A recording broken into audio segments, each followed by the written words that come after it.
tanungin ko po si Dr. Narag. So sir, given itong alarming phenomenon ng NVEs dito sa Pilipinas, ano po yung thoughts nyo tungkol sa criminal justice system, particularly as it relates to mga minors? So yung juvenile justice system sa konteksto nitong NVEs. Alright, magandang hapon po. Excuse me. Magandang hapon po sa lahat. Ako po si Raymond Narag. Ako po ay based sa United States. I've been there since 2005, so 21 years. And since 2005, we have witnessed 1,400 school shootings. And bilang ko lang dito ngayon, noong 2007 sa Virginia Tech,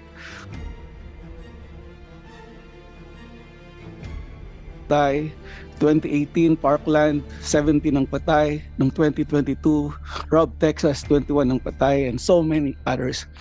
And as a father of 3 children, lagi kami nagdarasal tuwing umaga. Hatid ko na sa eskwelahan, Lord, protektahan mo itong mga anak ko. Sana po ay di sila maging biktima ng school shootings. And so when this happened, I really shared the agony of the Filipino people. I really shared the concern kasi even in a first world country like the United States, nangyayari po ito.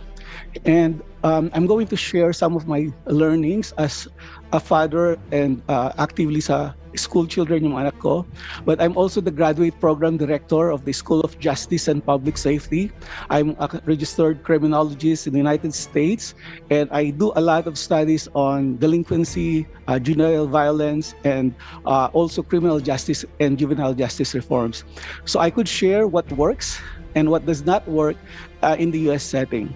So sa US ngayon, if you are going to look at, we have school drills, active shooter drills. Every year, bahagi ng aming training bilang professors, bilang school teachers, what to do when there's an active shooter. Saan ka magdadak, saan mo dadalhin mga estudyante mo. It's very scary because all my daughters are very knowledgeable on what to do when an active shooter is there. And makikita mo ito nung kay Kirk, lahat ng matatanda nagtakbuhan, lahat ng mga bata nakataba. Why? Because the generations in America now are really socialized in what to do when there's an active shooter. Second is locked doors and security. Pag pumapasok ako sa eskwelahan ng mga anak ko, di ako makapasok na walang ID, walang mechanism na inform mo muna yung mga school administrators. And so the schools are very secured, locked, mayroong mga CCTVs. What I also observed that works is the separate day grounds for age-graded children. So yung mga bata, pag age, for example, 6 to 9, may sarili silang playground, 10 to 12, may sariling playground, and so on and so forth. And it is because alam natin na age-graded, iba yung kanilang dynamics, may bullying nangyayari, may mga furries sa America, alam niyo yung furries, right? They dress up like kittens, and they think like kittens, and they act like kittens, and they bite other kids. And so, nangyari yan sa anak ko, he was bitten by a furry, right? And sabi niya, I'm a cat, so just deal with that. I'm a cat. So yun po ang ginagawa. Kinakailangan mayroon pong age-graded recreations. And very active po ang anti-bullying programs sa mga schools. Ang mga anak ko, educated sila sa all ways anti-bullying, how to detect a bully, how to avoid being a bully, how to not repeat bullying. Kasi karamihan po sa mga bullies are themselves bullied before, all right? And they just repeat the cycle. Ang mga anak ko din po ay naging graduates po ng DARE, which is yung Drug Addiction Reforms Program, how to say no to a negative peer influence. Mayroon po sila mga conflict mediation. So though this is in the drug context and also violence context, it could be also in the online context. Mayroon po kaming early warning signs, ma'am. Pag umaga pa lang at mayroon ng telltale signs, mayroon kang text calls na ma-receive from the university. In fact, tinitignan ko po yung aking cellphone in the past 3 years. Mayroon po kaming around 25 na mga telltale signs ng school violence. And so every day po yan, kina-check ko po ang aking cellphone para sa ganon, automatic lang ma-inform kung mayroon pong telltale signs of school shooting. And even during the day, ginagawa po yan. What is found very helpful is our school resource officers. School resource officers are police officers who are specifically trained to be working in a school environment. Social workers po yung mga ito, they know how to de-escalate, they know how to conflict mediate, especially yung mga bata na nag-away-away sa school bus, sa playgrounds, may teacher conflicts sa students, they are the ones who are very responsible. Wala po tayo nan sa Pilipinas. Iba po ito sa security guard. Ito po ay school resource officers. Of course, additional is yung guidance counselor. Nabanggit na po yan kanina, hindi ko na po ulitin. Meron po kaming tinatawag ng mga after-school hours activities. Kasi po sa United States, from 8 a.m. to 3 p.m. po ang klase. From 3 p.m. onwards, those are unsupervised, unstructured activities. And dyan po nangyayari po lahat ng kabalagbagan kasi walang adult supervision. And so it's very important to have a structured, monitored activities para sa mga bata, right? And I also observe sa Philippines, mga bata ngayon, kapag kumakain sa restaurant, yung nanay at tatay nag-usap, yung bata may cellphone at yun na ang kanyang kumakain. All right? I seldom see that in the United States, but here in the Philippines, it's alarmingly very, very common. Mayroon po din tinatawag na parent-teacher training. Nung pumunta ako sa Amerika, wala akong alam-alam sa online, but every year, there's a parent-teacher online training. Doon ko po naririnig yung mga new developments sa technology, right? Kasi mga parents walang alam, but the teachers are actually educated on online threats. So there's a government agency that's in charge with online threat education. Then they train all the teachers, and then the teachers come with a regular parent-teacher training. And doon ako natuto. Kaya yung mga anak ko sa bahay, hanggang 16 years old, wala po silang cellphone. We made it a deal. Pagdating sa bahay, we turned off the internet. Dapat mag-uusap kami. Pag mayroon silang assignment, tsaka lang sila magkakaroon ng internet. Why? Kasi kung hindi, ang laki-laki ng influence po nung nangyayari pong ito. So sa United States, pag mayroon pong violence like this, lima po yung lagi na pag-usapan. Access to firearms. Dr. Narag, baka in the interest of time din po, pwede nyo pong i-enumerate yung 5, pero please do submit yung kompletong pagtatalakay nun sa komite. Yes, ma'am. Salamat po, please. Alright, just twice, yung access to firearms, mental health, violent extremism through online, yung adverse childhood experiences, at saka yung pong hate crimes. So dito napakahalaga na ipasok din natin yung training sa mga bata on diversity, equity, and inclusion. Right? Kasi maraming mga bata ang halimbawa Bisaya versus Waray, right? Maaring may dynamics yan at nabubuli yung mga Waray na mga Bisaya na mga Waray, and so on and so forth.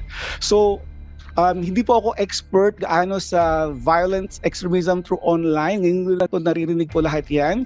And I'm really very thankful sa mga narinig ko po ngayon. Pero in the bigger scheme of things, what does not work are, unfortunately, nandito po lang po si Senator Tulfo, and with due respect to him, juvenile detention centers that are very harsh does not work. Boot camps does not work. Scared straight does not work.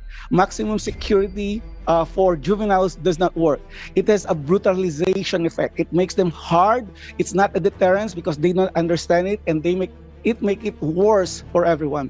And especially the juvenile who are being groomed, who are being manipulated, are themselves victims who are carrying out these very horrible acts. And so if you punish them with lifetime or whatever time of imprisonment, it doesn't really solve the problem. It barks on the wrong tree. Thank you very much. Thank you very much, Dr. Narag. May ibang halaga din yung perspective nyo bilang Pilipino kayo, at the same time nagtuturo at nagpa-practice sa US. So, salamat po para dun sa mga best practices o mga modelo doon na pwedeng pag-aralan dito sa ating bayan. Gusto ko namang matanong kahit mga 2 tanong, yung Philippine Psychiatric Association, Psychological Association of the Philippines, saka yung PGH Child Protection Unit. Sino po yung Well, sige, yung tanong po ay ito at kung sino po yung pinaka gustong tumugon dito. Base po sa inyong karanasan at kaalaman, um, bukod sa mga nabanggit na, ano po yung risk factors sa mga kabataan o bata pagdating sa vulnerabilities sa NVE? Sino pong... Yes, ma'am. Dr. Yes, Senator. John. Yes, yes. Yes, please. Thank you. Yes, we already submitted our position paper from the Philippine Psychiatric Association last week, Senator. But just to answer your question, we always human behavior is very complex and dynamic. So we always follow the bio-psychosocial spiritual approach in the understanding of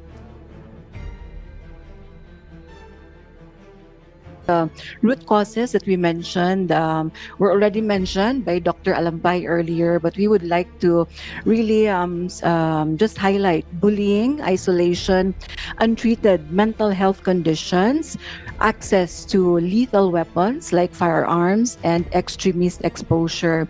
And we would also like to highlight that, of course, the home environment and parenting are very crucial because this is where the child first learns appropriate behavior, values education, good manners, right conduct. So we highlight the importance of parenting as well as aside from the aforementioned the risk factors. And we would just like also to highlight, Senator, that safety is always the priority, be it online or offline. And this applies not just to the children and adolescents, but to the people around them. So, which means that for us, we wrote here that, if I may share, Senator, Filipino children Yes, face please, briefly, but please Yes. proceed. Yes, the Filipino children face real risks from grooming and exploitation online to preventable violence in school. So we highlight here that it's preventable, and we focus more on protection, keeping our environments safe, both online and offline. Protecting the children and adolescents requires a systems approach. Again, following the biopsychosocial spiritual paradigm. So first, platforms are held to enforceable standards. We wrote here that it should not just be a tick tick tick.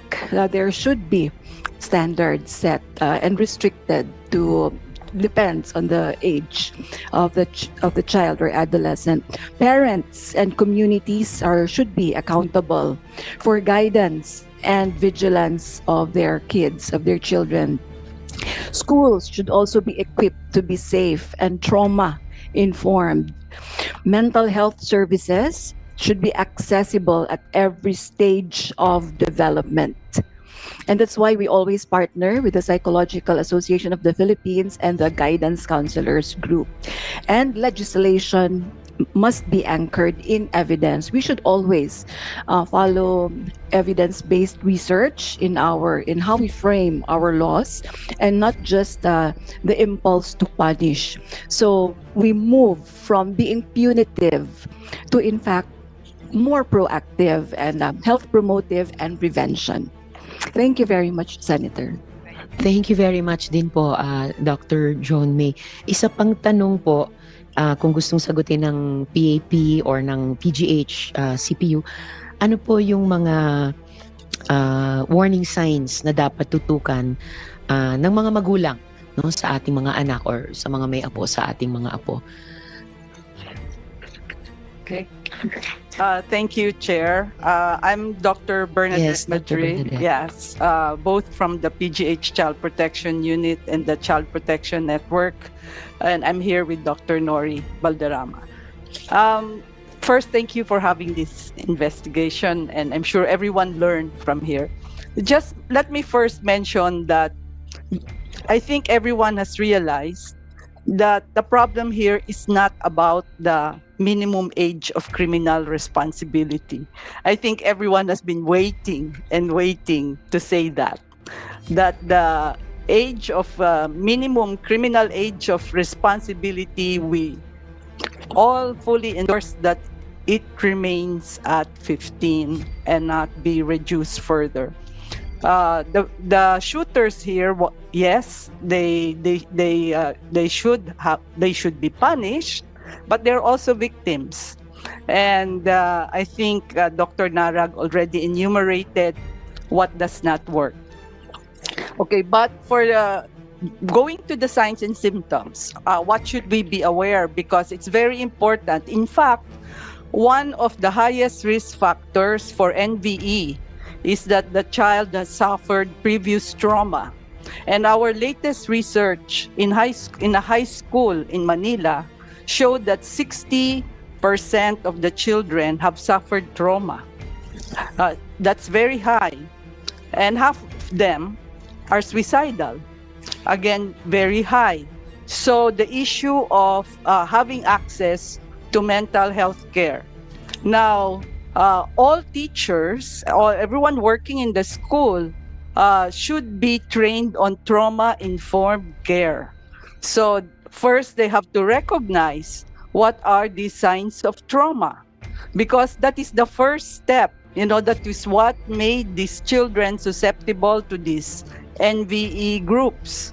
And so, very easy. Those who were interviewed previously, they said there was a change in these children. They were saying initially, nag-iba siya. Noon, masayahin naman siya. Pero ngayon, parang hindi na. Ngayon, parang nag-iisa na lang siya. No? So, a change in behavior, a child who is isolated, even the child's grades going down, we should be concerned. In fact, I think that these children even their friends already knew that something was not right.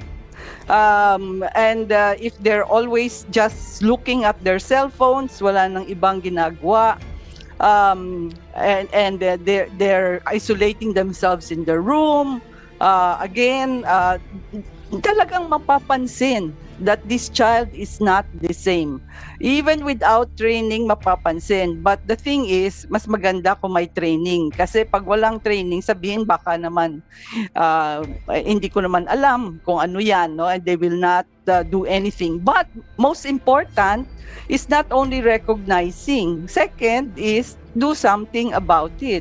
So, again, there should be someone in the school who should be able to handle this. So sinabi, walang kulang yung mga guidance counselors. Matagal na problema yan ng DepEd. What they have is these teachers, these guidance appointed teachers. Pero these guidance appointed teachers are great. Ang problema, wala silang panahon. Kasi may full teaching load naman sila. Kung babawasan sila ng full teaching load nila, yung sweldo nila hindi naman sapat. So, yes, go with the guidance teachers, but make that their full responsibility equivalent to a full teaching load. So may mga solution. It's and for me, it's really important because, as you said, you need also someone to be dealing with the bullying problem. And we are the highest in the world in the bullying problem. PISA says 65%. Kaya nga, yung aming trauma study, 65% din, para parehas lang sila. So there's a root cause right there that needs to be faced kaagad, even without any law. Even without any new budget, pwede na kaagad magawa. No? So that's why kailan ma-reactivate yung School Child Protection Committee. Matagal na nabatas yun at matrain sila. Again, we have the laws. No? And so I know you will stop me na. Important. Based on the time you're reading my mind. Yeah. One more is that we have this pending bill on the Online Safety Act, and we really endorse the age na below 16 walang access. Kung 13, di status quo lang yan. Right now, 13 So, below 16 sa Online Safety Act. Telecoms have also their responsibility. Hindi na pwedeng self-regulation. Alam na ng buong mundo, self-regulation by telecom does not work. So, kailangan may batas for regulation. Okay, so that is our recommendations. Thank you, Chair. Salamat din po, Dr. Bernadette.